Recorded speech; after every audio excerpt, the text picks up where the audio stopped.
Hey everyone, this is Cary with Ask Kolat. Hey, the question I had this week was right now on that preseason, or what do I think are the fundamental positions? Well, fundamental, each program's a little differently, especially as your team progresses, right? If I'm a middle school or high school coach and I have some kids as a freshman, by their junior year, their fundamentals have changed. You always have your foundation, but then you're changing on what you're doing in your room based on the quality of the guys you have. But, you know, a simple stab at this question is basically we're in that preseason phase. So here's the things I would be focused on. One is getting a conditioning base back, because you know how you determine your practice length and what you cover determines is based on a guy's conditioning level. Once they start moving into sloppy habits, at some point you have to cut it off because you're reinforcing a bad movement or a bad technique.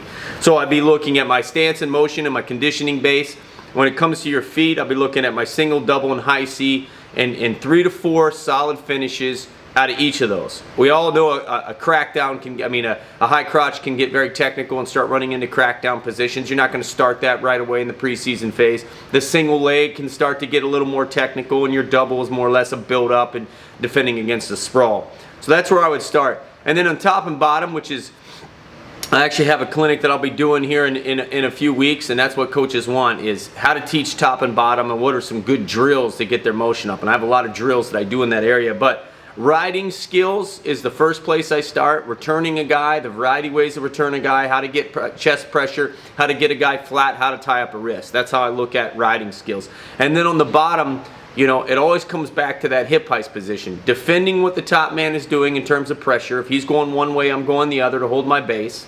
And then I'm sliding and getting to my hip heist position, which obviously is going to put me in a stand-up position someday. So, you know, those are the positions where I would be right now. Conditioning, high C double single, a few sets to get to those, get the guys' timing back, get their motion back, a few finishes for each of those shots on their feet. Then I would be getting into my riding skills first before I get into my turns. I'd spend a good week or two there. You know, my bottom, I'm going hip heist and slides and getting to my feet to get to my cuts. So that's where I'd be spending my time right now. And then obviously, as the season progresses, you as a coach are developing a series of moves that you feel your team needs to work in. But great question. Keep them coming. And next week, again, this is Ask Kolat with RUDIS, and keep the questions coming.